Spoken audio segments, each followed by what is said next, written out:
Welcome back. Huck Finn, chapter 26. Well, when they was all gone, the king, he asks Mary Jane how they was off for spare rooms. And she said she had one spare room.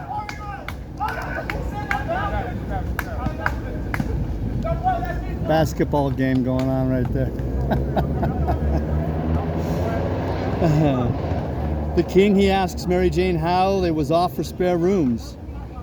And she said she had one spare room, which would do for Uncle William. And she'd give her own room to Uncle Harvey, which was a little bigger, and she would turn into the room with her sisters and sleep on a cot.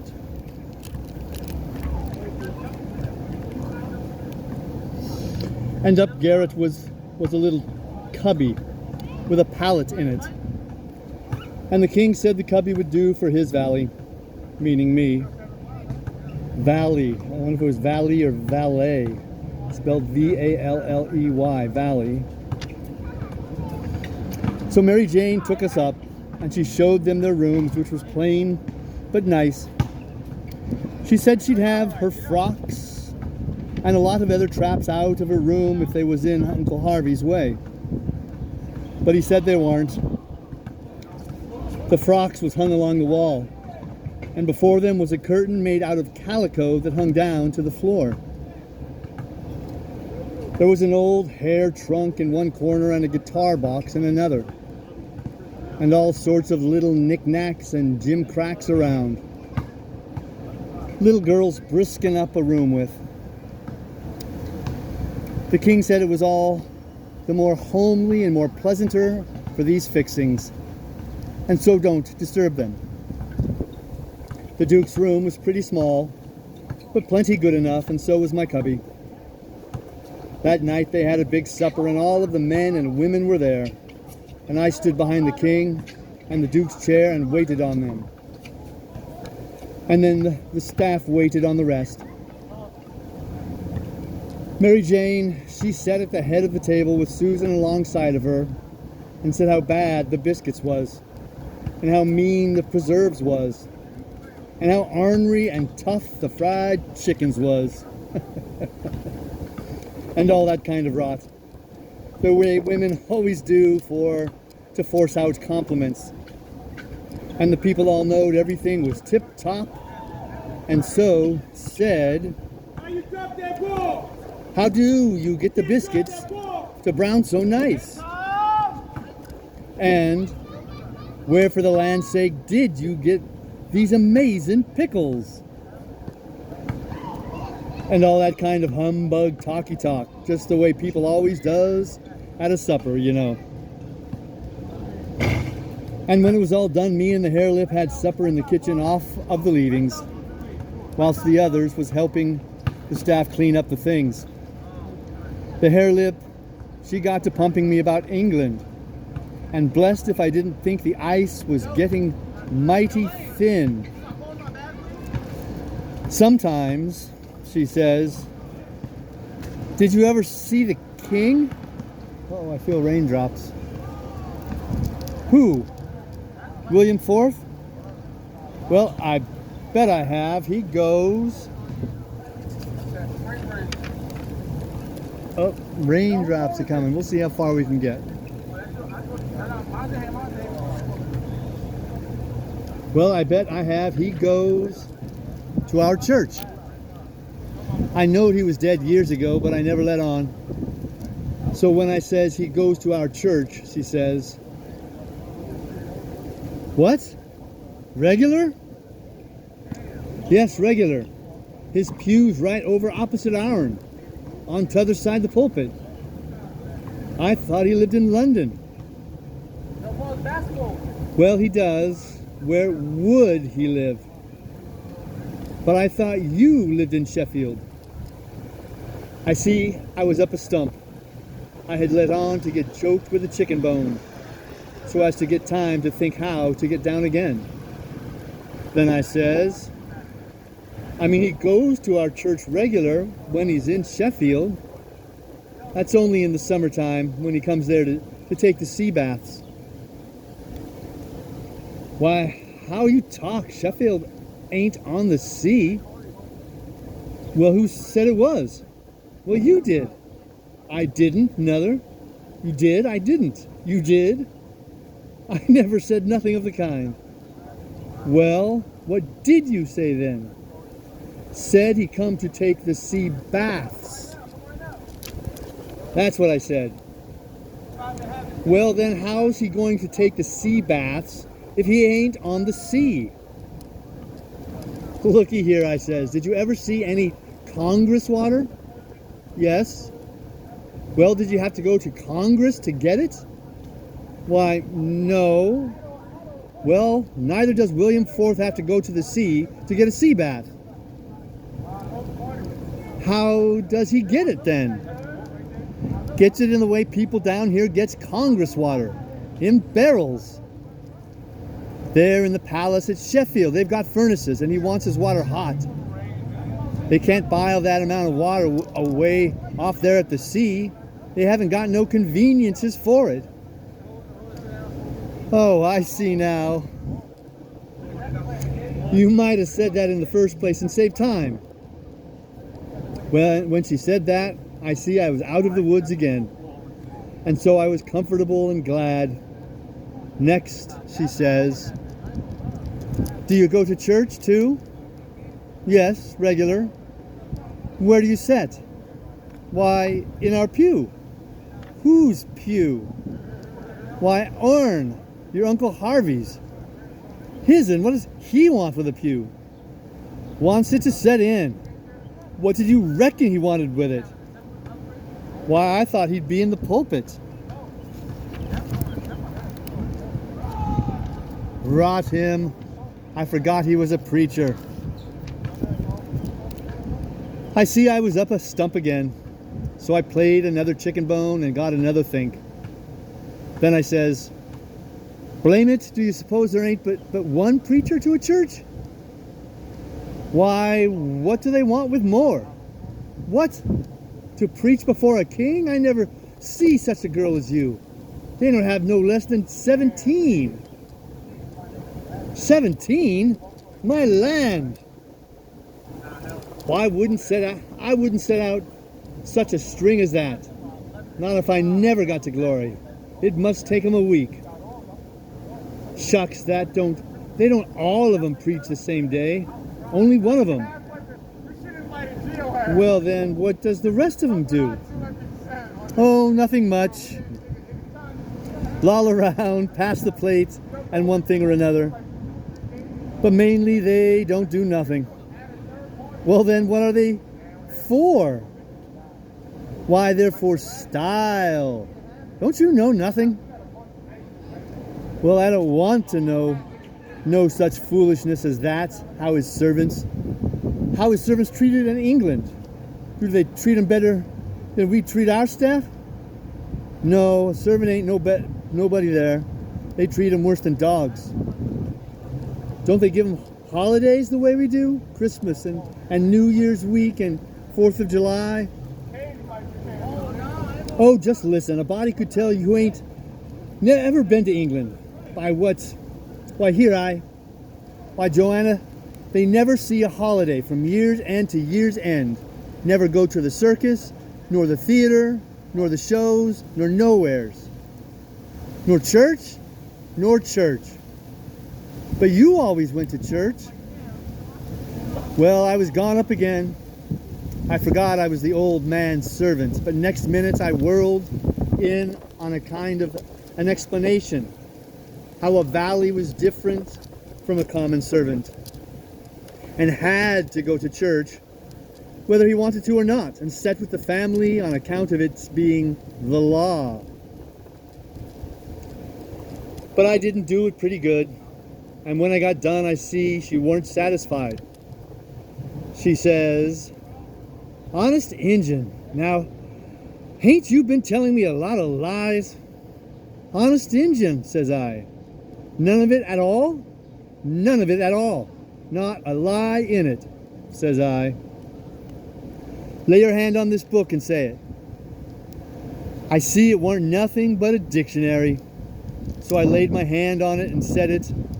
And then she looked a little better satisfied.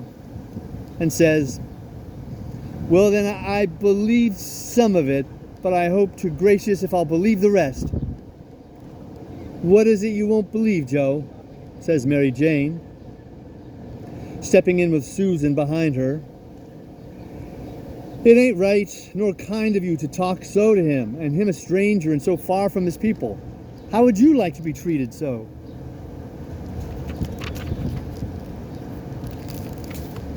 "That's always your way, Mame, always sailing in to help somebody before they're hurt. I hain't done nothing to him.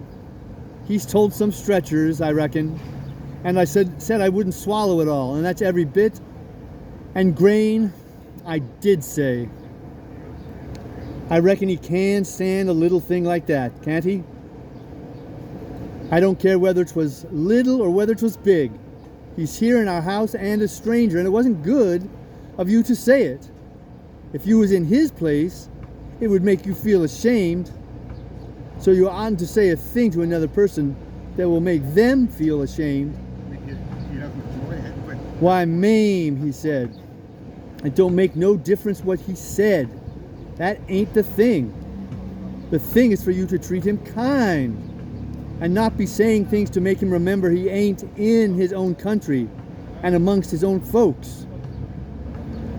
I says to myself, this is a girl that I'm letting that old reptile rob her of her money? Then Susan, she waltzed in, and if you'll believe me, he did give Harelip hark from the tomb. Says I to myself, and this is another one that I'm letting him rob her of her money. Then Mary Jane, she took another inning and went in sweet and lovely again, which was her way. But when she got done, there weren't hardly anything left to pour. Harelip left to poor Harelip. So she hollered, "All right then," says the other girls, "you just ask his pardon." She done it too, and she done it beautiful. She done it so beautiful it was good to hear, and I wished I could tell her 1,000 lies so she could do it again. I says to myself, that is another one that I'm letting him rob her of her money. And when she got through, they all just laid themselves out to make me feel at home and know I was amongst friends. I felt so ornery and low down and mean. Then I says to myself, my mind's made up. I'll have that money for them or bust. So then I let out for bed.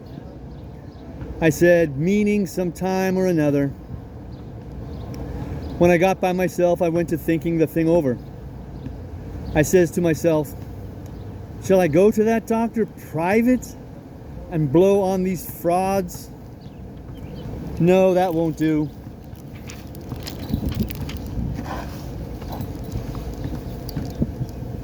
He might tell who told him.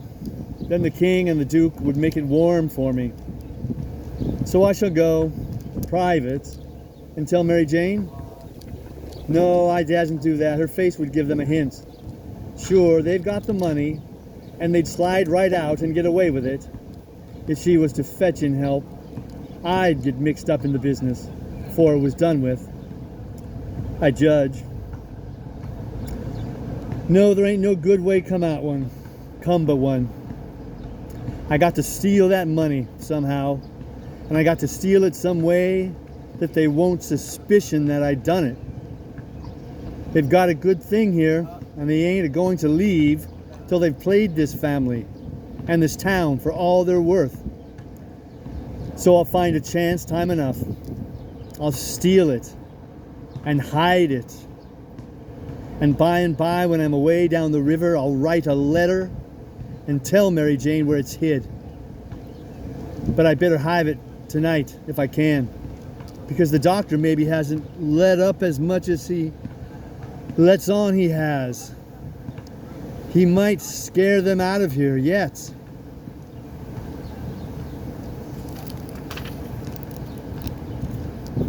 So thinks I'll go and searched them rooms. Upstairs the hall was dark, but I found the Duke's room and started to paw around it with my hands. But I recollected it wouldn't be much like the king to let anybody else take care of that money but his own self. So then I went to his room and began to paw around there. But I see I couldn't do nothing without a candle. And I didn't light one, of course, so I judged I'd got to do the other thing. Lay for them and eavesdrop. About that time I hears their footsteps coming, and I was going to skip under the bed. I reached for it, but it wasn't where I thought it would be. But I touched the curtain that hid Mary Jane's frocks, so I jumped in behind that and snuggled in amongst the gowns and stood there, perfectly still. They come in and shut the door. And the first thing the Duke done was to get down and look under the bed. Then I was glad I hadn't found the bed when I wanted it. And yet, you know, it's kind of natural to hide under the bed when you are up to anything private. They sets down then, and the king says,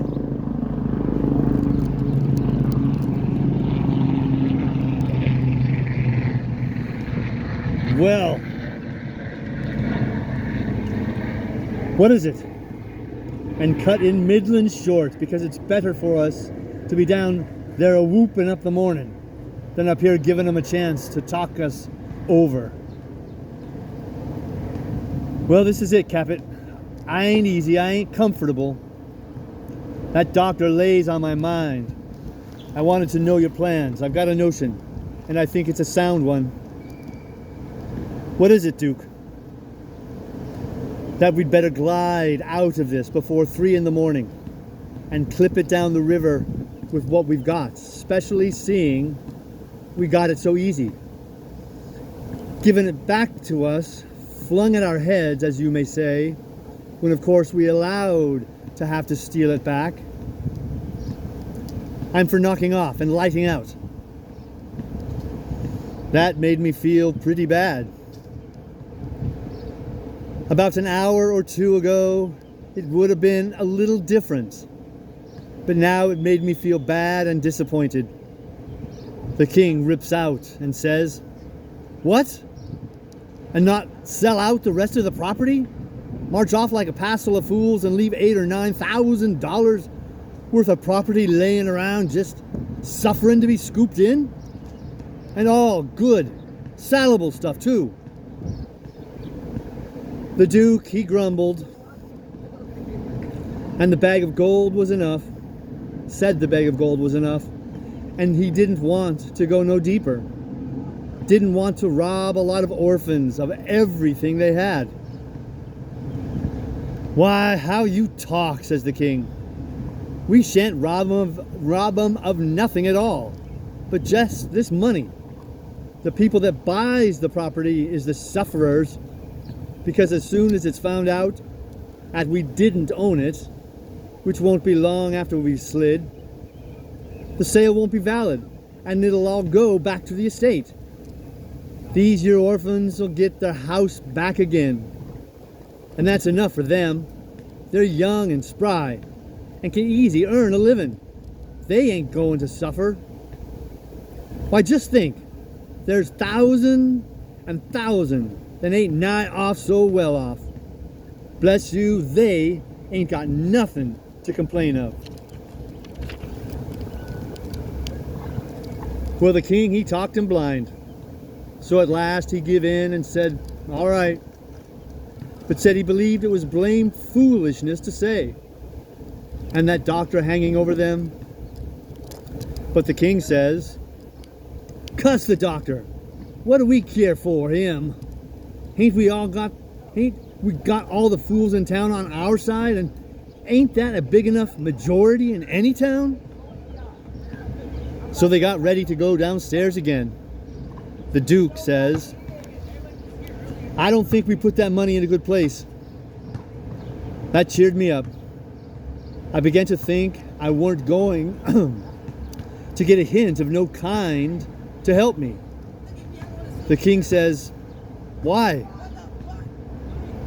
"Because Mary Jane will be in mourning from this out. And first you know, that staff does up the rooms will get an order to box these duds up and put them away. And do you reckon a nigger can run across money and not borrow some of it?" "Your head's level again, Duke," says the king.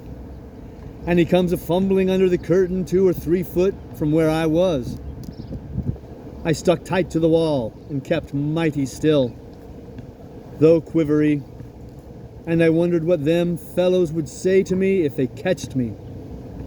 And I tried to think what I'd better do if they did catch me. But the king, he got the bag before I could think more than about half a thought, and he never suspicioned I was around.